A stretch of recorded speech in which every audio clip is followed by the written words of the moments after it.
Hello everyone and welcome to the 2025 Play It Again Sports Jonesboro Open presented by Westside Disc. We're at the disc side of heaven in Jonesboro, Arkansas, and a great feature card, Silver Lätt, along with Jakub Semerád. Parker Welck is joining us, and rounding out the card, Ben Callaway. And what a blessing. Not only do we have a Parker Welck on screen, but we have one in the booth. Parker, 27 holes, a really unique A-tier, 2 rounds of 27, and you're here for it. Thanks for joining. Yeah, no, I'm super excited to be here. I cannot wait to do all 27 for this. This is going to be great. I mean, we're getting into hole 1. It's 520 feet. It is such a doozy to start on just because of this OB line right here, right in the center, and the OB line to the right as well. Your discs are going to want to flip over, so landing short or far out left is probably what you're going to want to do. Getting anywhere close to the basket is such a difficult job here. Wind, a major factor as we're watching Silver tee off on the first hole, and just like that, out of bounds, like you were just saying, that middle stretch of the fairway, difficult enough to clear in this kind of wind. I mean, any sort of headwind here is just insanely hard to get enough distance to get over that center part. And that is out of bounds. So I'm thinking to myself, I watched the first two guys kind of flip it over, so I went with super overstable and put it a little high and just finished way out left. All right. Yeah, it stabled up and went off to the left side. I couldn't even follow it initially, but your left side of fairway, perfectly safe. And another guy with plenty of power, Ben Callaway out of Iowa. And that's perfect. That's everything. I think that was a Nuke OS, which is crazy to throw it that far.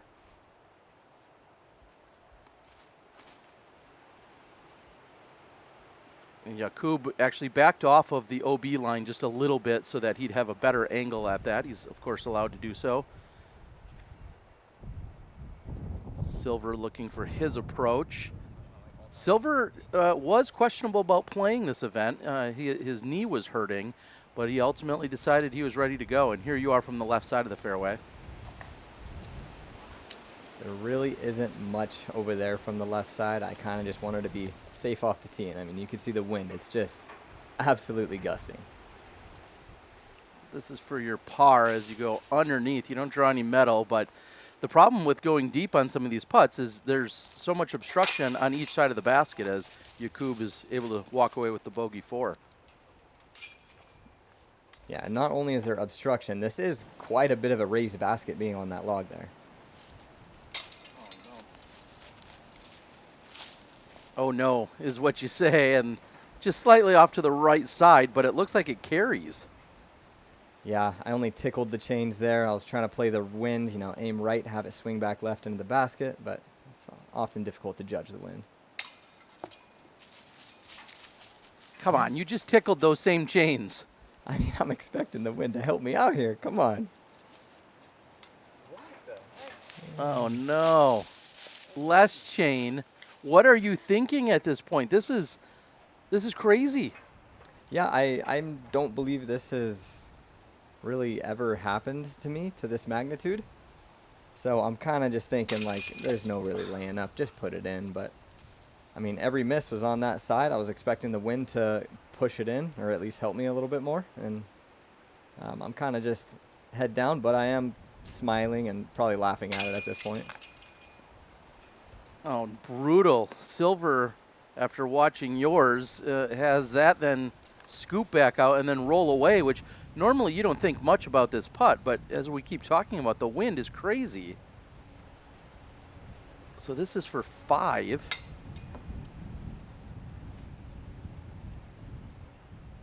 Oh, just a couple feet closer.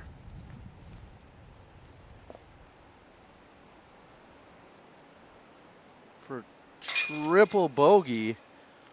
Oh, brutal start for Silver. We saw Jakub already in for the 4. You're looking at an 8. Ben's just waiting for us to stop goofing off, dude.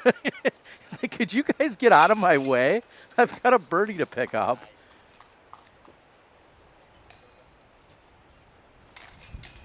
I've been in golf more than 30 years. I don't know if I've ever seen a hole go 2, 4, 6, and 8.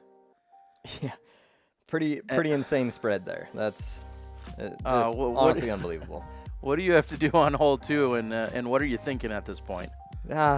For me personally, I'm just thinking, let's birdie out. But it's quite a simple par 3 normally, but when it gets to a ton of headwind, it's kind of hard to even reach this hole. So you're kind of thinking just throw something as hard as you can right into the hill and have it shuffle up towards the pin.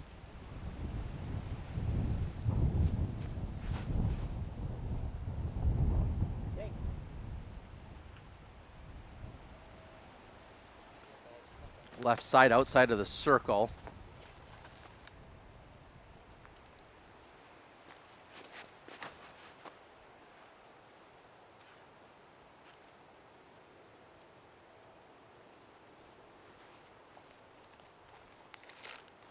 And nearly identical results. So we see certainly what the wind is doing and how everyone's trying to counter it.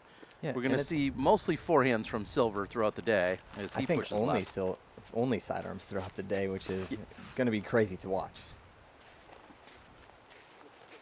And good line, gets the extra skip, and by a long shot, your CTP.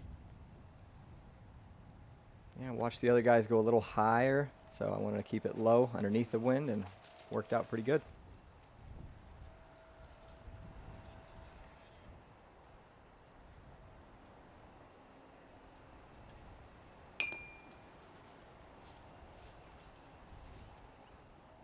Jakub's effort is low and off the pole.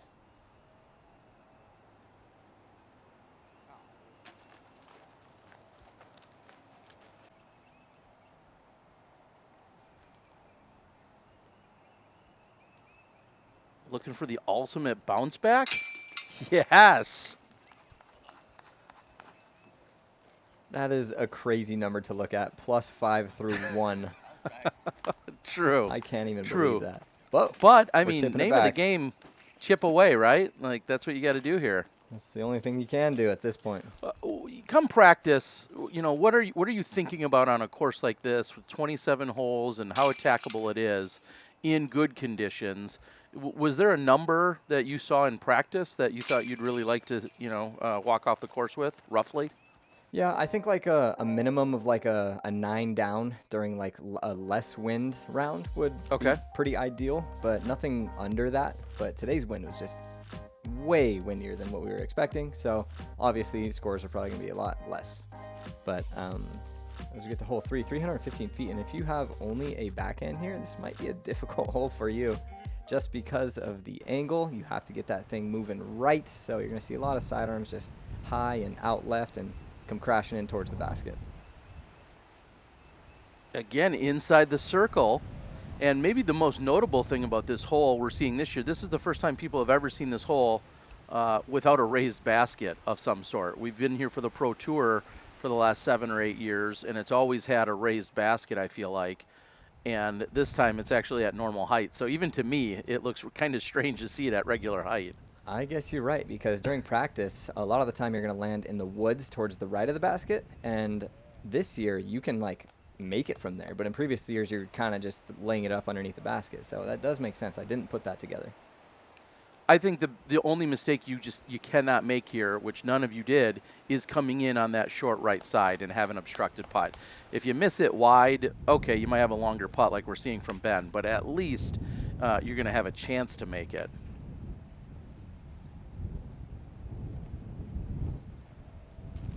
No way, dude. And just complete disbelief by Ben. As that lifted up and over, I think he was planning on it dropping with the wind at his back.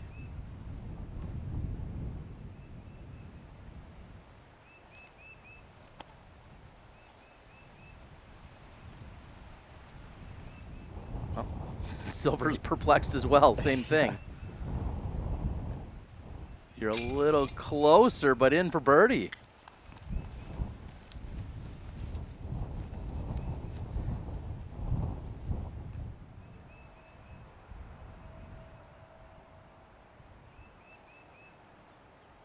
Opposite side for Ben to come back.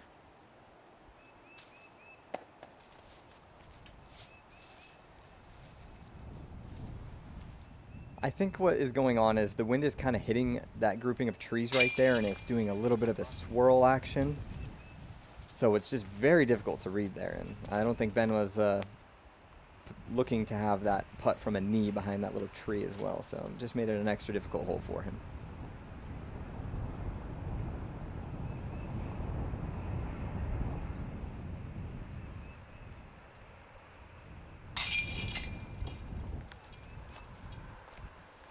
And there's the testament to not taking any, no putt is a gimme in this kind of wind, as he was closest to the pin, right there, ready to go. A little bit too high, trying to jam it in. And so Ben now looking at a bogey, and he just saw Jakub miss from similar distance. As everybody chuckles, as Ben thought that was going to pop back out. That was a close one. Pretty big smile for a stressful scenario as we head on to one of the longest ones out here. And this was a lot of fun, but it is very tricky. It's 765 feet, and it takes a very intense tee shot, kind of like a late flipping drive that starts on hyzer.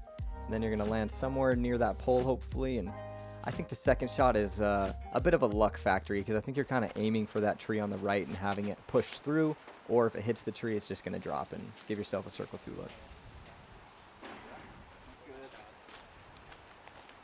As I throw pretty much the ideal drive on this hole. You do not want to be behind that big tree you can see right in the center of the fairway.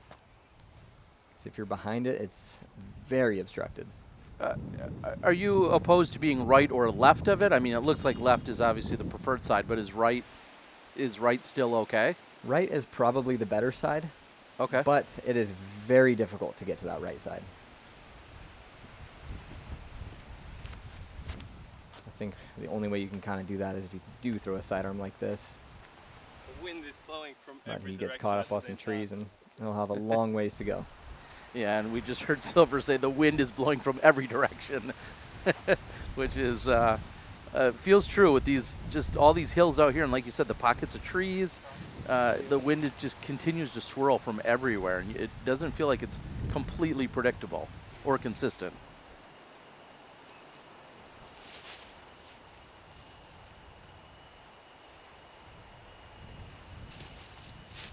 Not the best layup zone.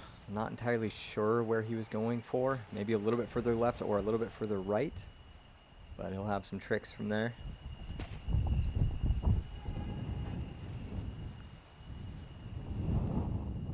So not only is this green typically a little bit faster, but then obviously it's downhill, or I guess one leads to the other. But knowing you got to play for some of the skips, because otherwise if you're not putting on the brakes at just the right time, you can find yourself going way past it and you get hung up. And that's kind of the signature branch on this entire hole, if not the entire course. That's like exactly where you just what I was landed. aiming for. Yeah, and this is next level. How do you even get it over that tree from where he was? Yeah, with the grenade, he just felt like he had no other angle to actually get there, and certainly hadn't practiced that. And he told me that he felt really good about it, and then when he saw where it landed, he was beyond ecstatic with the result. So next level shot for sure. Dangerous putt for you.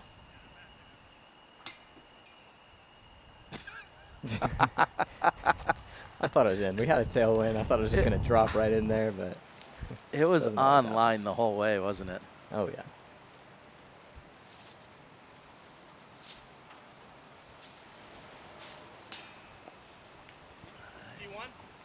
Jakub trying to read it just right as well, and tough to do.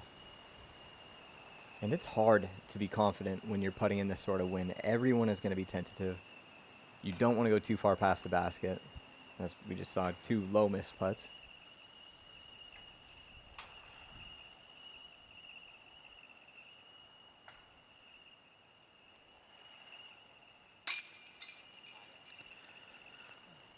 One of the best birdies I've ever seen on that hole. I was just going to say, it feels like a bonus, doesn't it?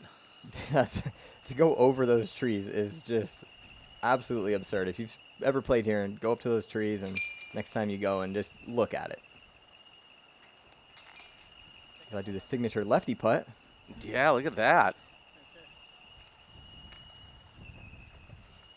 I don't think that was you, Ben. But No, and now he'll officially be able to see now that we have the catch cam ready to go. And big shout out to Michael, who's out there on catch as we head to the 5th.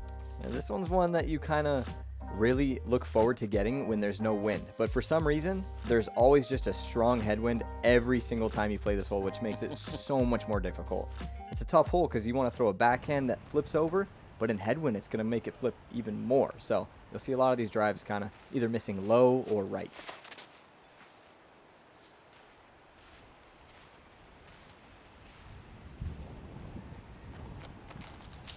And as you just said, what a fine line. Like, he needed a little more ante on that out of the hand, but you're worried about, you know, the wind catching it and just knocking it straight down.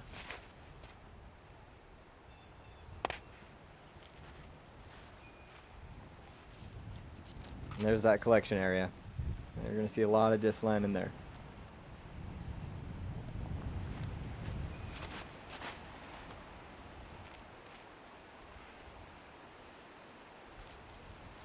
And the wind having its way with that for Jakub as well.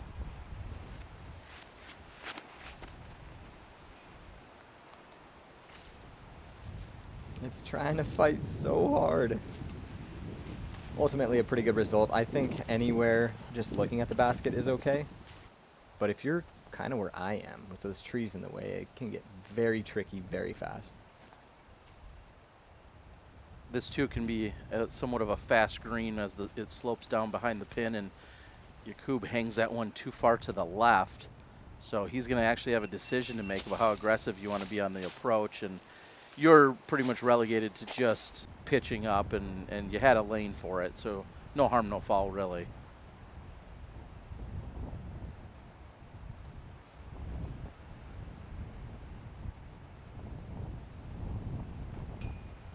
Ultimately, the responsible way of playing Yeah. it.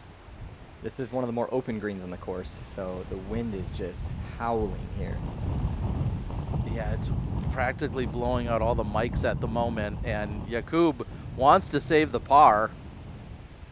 Oh, excuse me. This is Ben for birdie. Yeah, this is Ben. I'm sorry. Ben wants to be aggressive as well, and Jakub's going to be right next to him, I should say. And like you said it, responsible. It's live to fight another day or another hole maybe. But Jakub has it. The wind dropped just barely for him, so I'm up there sprinting. Yeah, I got pretty lucky. Get me out of that hole.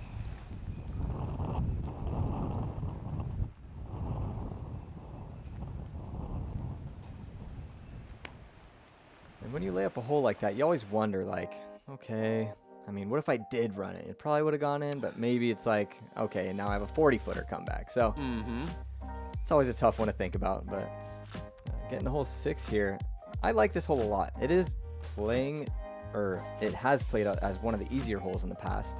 You're kind of just going to throw a straight shot, maybe something that barely finishes left, and then you have a pretty easy sidearm going into the pin here.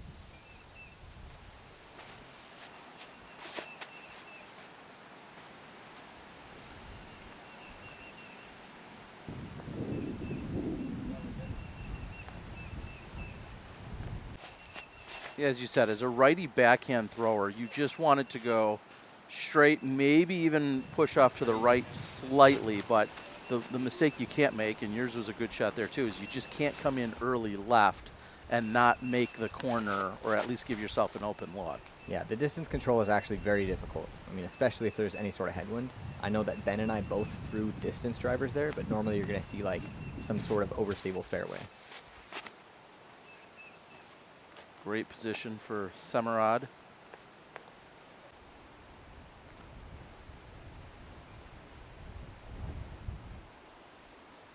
And a couple of forehands will give Silver a long look for birdie, just outside the circle.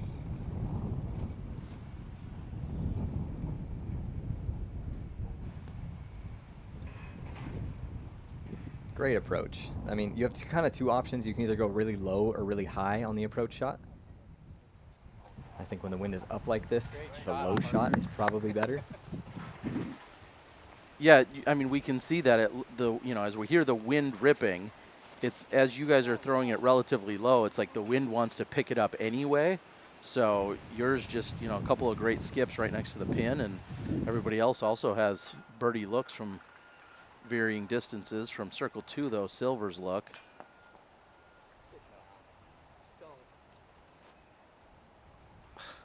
What a And slow roll. that takes a lot of wind to keep it up and pushing like that.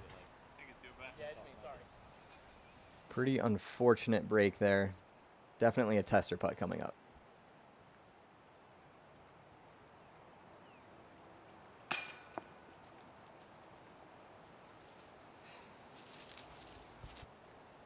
Front cage for Callaway. Silver now for par.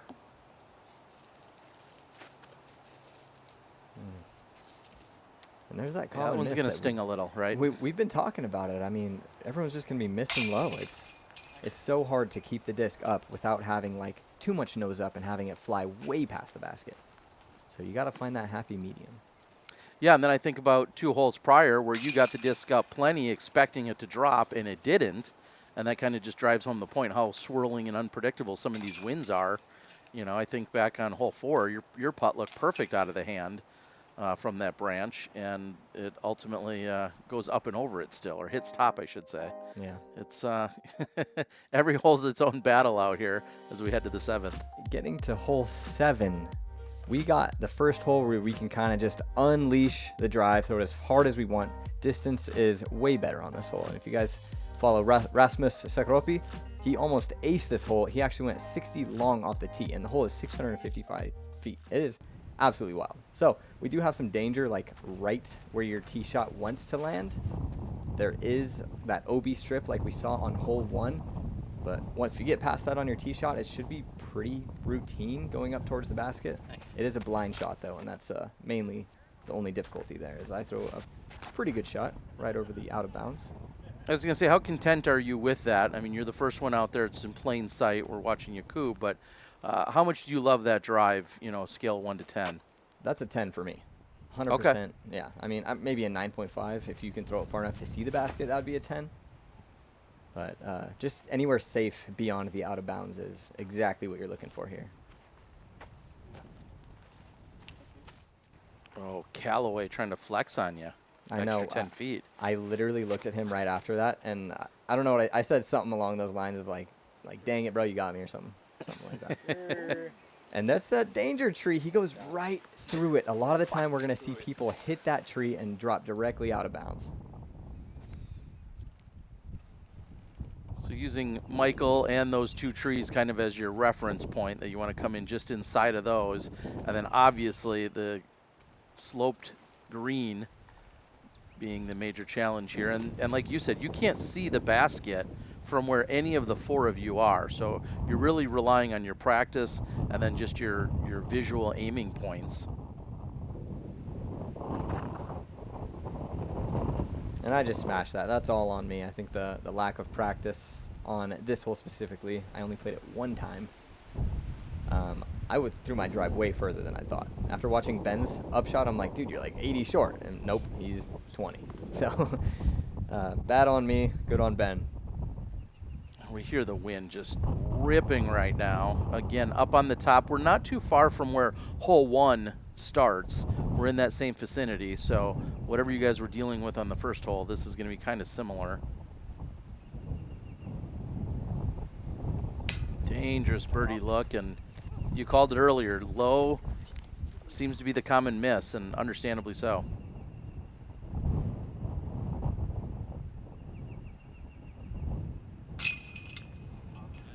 Love it.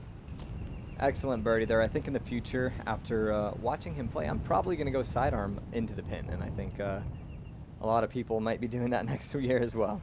It's too easy to miss long going backhand. So the 2 guys that were shorter and we'll say more left ultimately got closer on the approaches, and they're going to walk away with the birdies. And I guess that could be another lesson. Don't throw a good tee shot, I guess. I mean, I don't know that theirs were bad, but maybe there's something to be said about the angle of being more left, or maybe they just happen to execute a little better on that one. I don't know, but the uphill blind full 8 for you. This one is tricky, especially in this wind. We had like a left to right and it was pushing really strong. So where the drone is flying right now would be a common play, but I don't think we're gonna see it today just because it is nearly impossible to get it towards the pin. So there is a secret line going straight through the trees on the left side. That should get us closer to the pin. Yeah, that is not normally the common play, but when dealing with the wind that you guys had today, feels like everybody really likes this option. And I'm not sure what it is, but that gap is definitely way bigger than it was last year.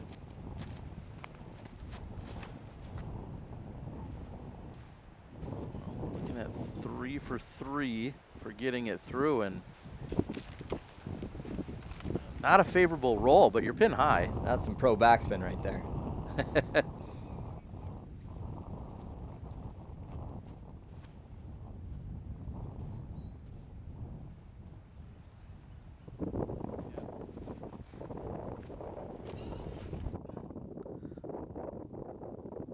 That's So, not pro backspin, I'm guessing. I mean, just it's so difficult to land anywhere close to this hole right now. So even the pitch, what was going to be a layup, goes long, and that's going to leave him a tester. Jakub has to decide if he wants any part of it, and he says no.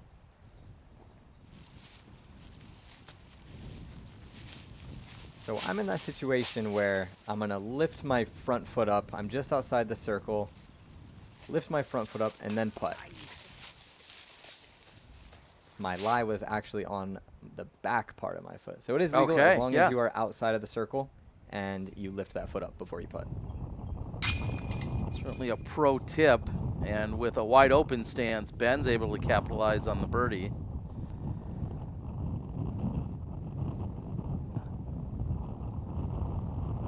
I mean, these gusts are to the point where you have to sometimes like regain your balance of just standing there. Like you're feeling as if you might, if you're not standing with a good proper stance, the wind could actually push you a little bit at this point. We see how it's ripping on your shirt and just hearing it through the mics. And that's after I've turned down some of the gain from the mics. It's absolutely ripping. And we'll get to hole 9, which is kind of tricky. I think that hazard on the left side that we're about to fly through is very difficult to get your disc to hyzer in front of. There are some low-hanging limbs right here, and I think the common miss is going to be just too much hyzer and into the woods to the right, but at the same time, the wind is not helping it go right. So, yeah, so as you explained, the area on the left side is considered hazard. So if you go in there, you play from that spot, and then you take a one-stroke penalty. Not that Ben has any of those concerns at the moment, but you play from there with the penalty stroke, and you don't bring it back out like you would on a regular OB. And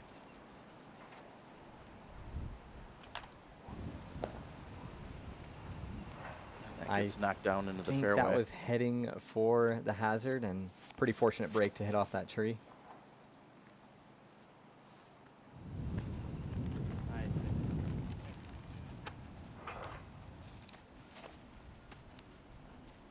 Check up by Silver. Going to give him a look, and you're pushing left side. Just and stuck. You found the hazard. Yep.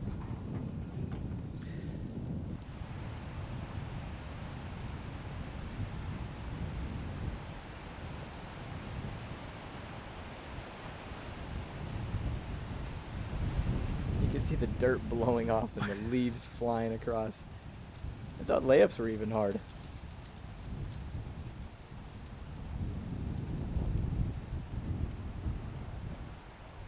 Oh, and that looks so good out of your hand, like it just needed to just barely crash in. And now this is no easy comebacker. Yeah, it went a little too long. So you were putting for par. This comes back and flops in for the bogey. Love when that happens. Hate when it flops out, though.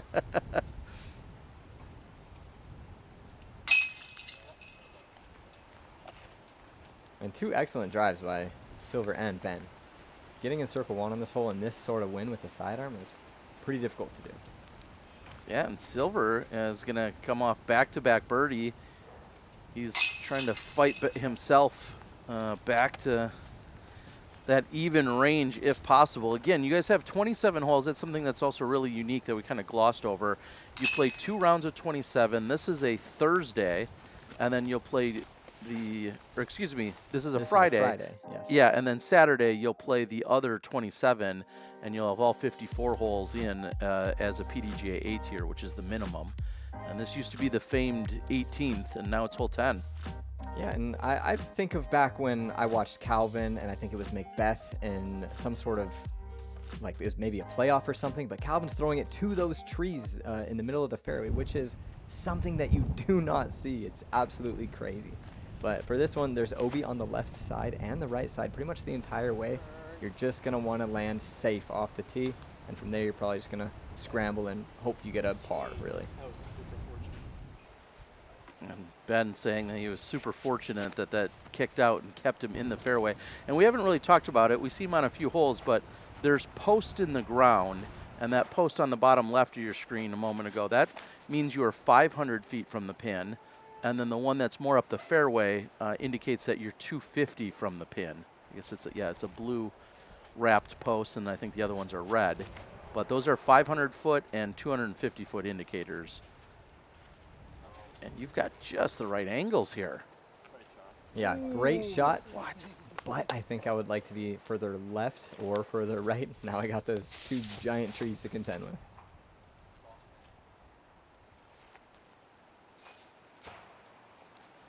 Being this far back, that's going to take birdie out of play for Silver. And But as you said, that's a great shot. I mean, just Yeah. getting through those trees right there in front of them is where you need to be. out in the open for Jakub.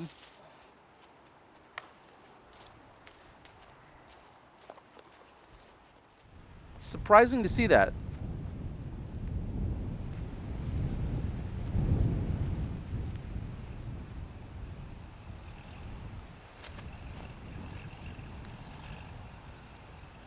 Those little window. Absolutely laced. You had to be nervous about hitting that window. Yeah, I mean, I'm kind of at the point where it's just like, you know, I'm 3 over. I'd like to be like 5 under at this point or something. So kind of just going for everything without caution, really. It's just kind of all go, go, go. Goodness, he almost threw that in. Yeah, it was a great approach. You know, he's got to be frustrated with missing the line on his second shot, but this should at least put him in position for the easy par.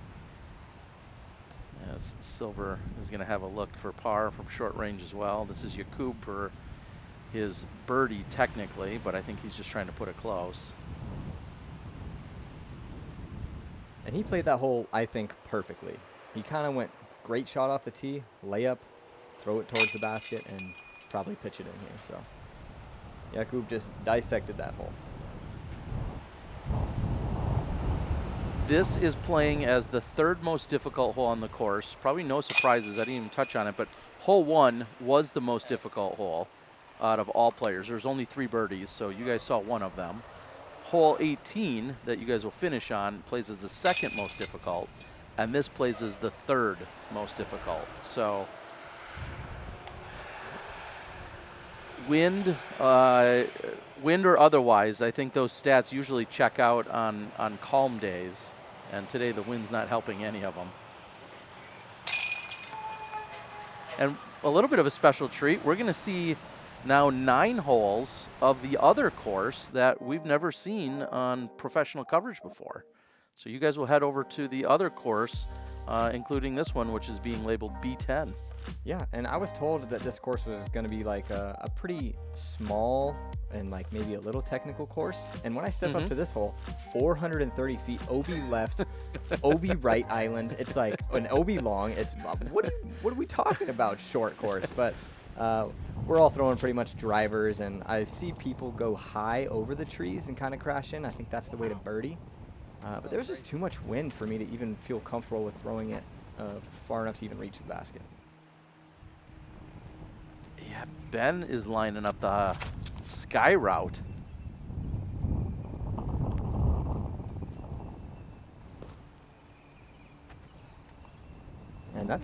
that's pretty good for the wind we had. There was nothing really wanting to carry out left, so I mean that's probably about as good as he could have done.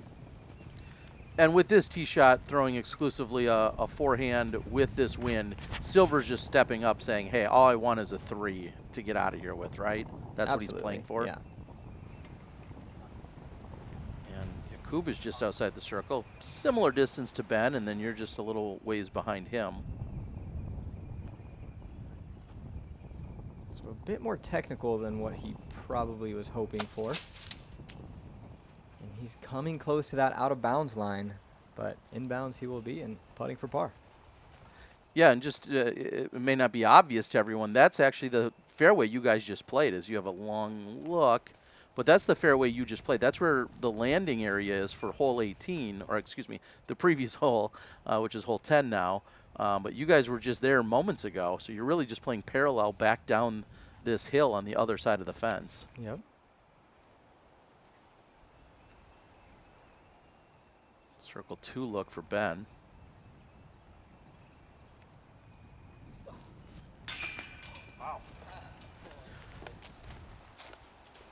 Yeah, He got away with one.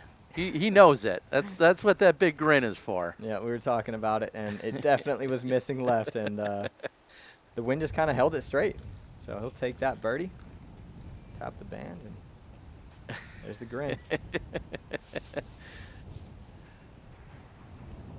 Hey, sometimes they go your way, and you can't really argue with it because you can always remember the times they didn't go your way, right?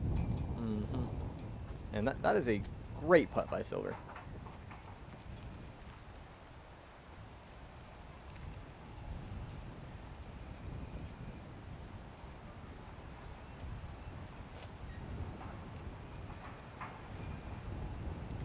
So if I'm not mistaken, I think Beatrice is the name of this course, this 18-hole side, and hence the B in terms of our numbering system.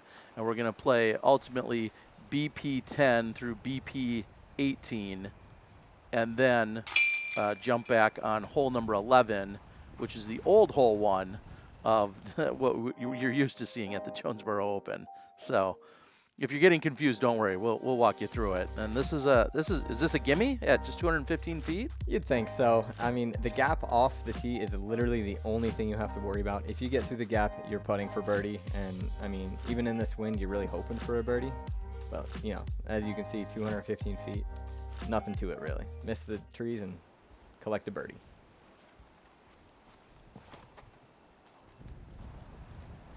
Step 1 complete.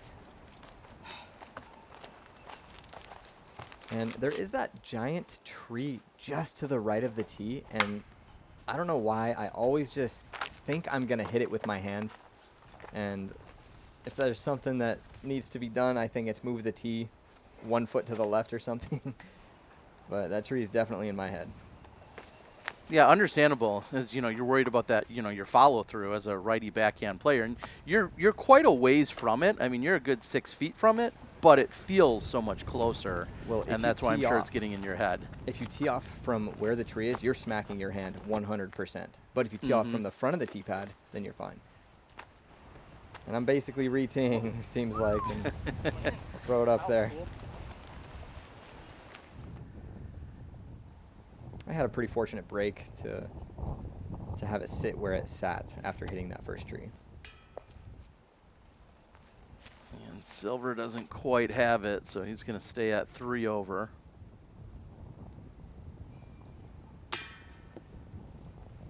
No.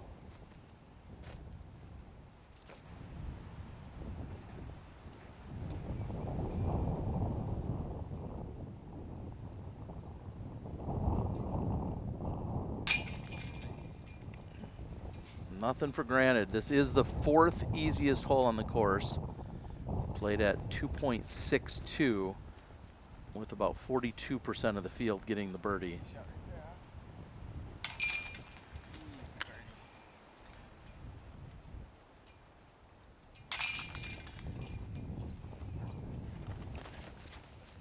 And we're going to see just 2 more holes in the front half of this round 1 coverage.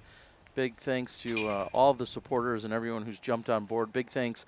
Disc Golf Van Life was out there capturing the FPO side and the great battle that's unfolding over there. So if you haven't already, make sure you get ready for their coverage, as Michael helped out on catch cam here with me as we head downhill on the B12.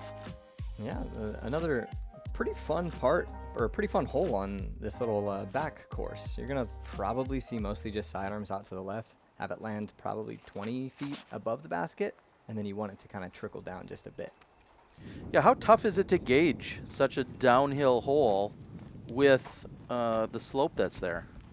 I mean, we all didn't have too much practice on this course. I think we got to maybe play it twice or 3 times if you were super dedicated. But it's kind of just, you have a good aiming point at just going right in front of those trees that are to the left of the basket. And if you swing it in front of that, you're generally going to be inside circle 1. And are you playing for any kind of skip, or are you trying to get it to sit down? You got a really unfortunate roll there, but what are you throwing there specifically? I think a lot of people are probably going to be throwing mids.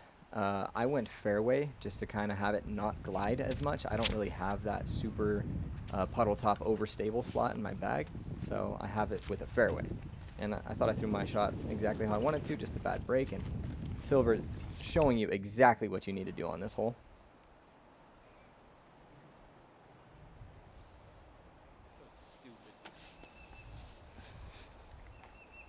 Stupid is the word I think we heard you say there.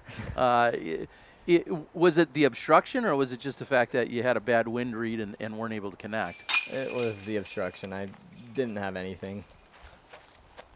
Ben. Oh, did he roll his ankle? Yeah, a little bit, as everyone's double checking that he's all right. He then told me shortly after that, he said, "Thank God for all my years of skateboarding that have built up a little bit of resilience when it comes to ankles." True that. You're able to walk away with the par.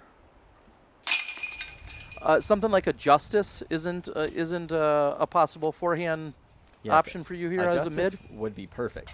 I do not have one in my bag. Okay. I do have one, though, just not in the bag.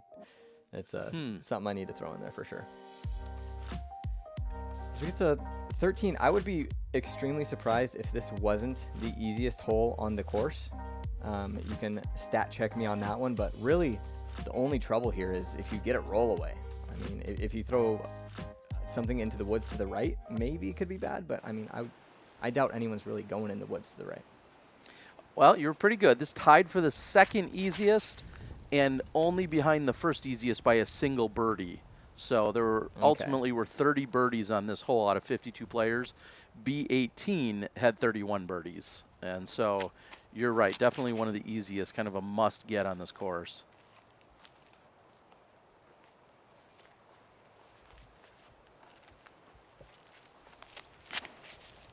Couple of easy shots so far, or good results at least.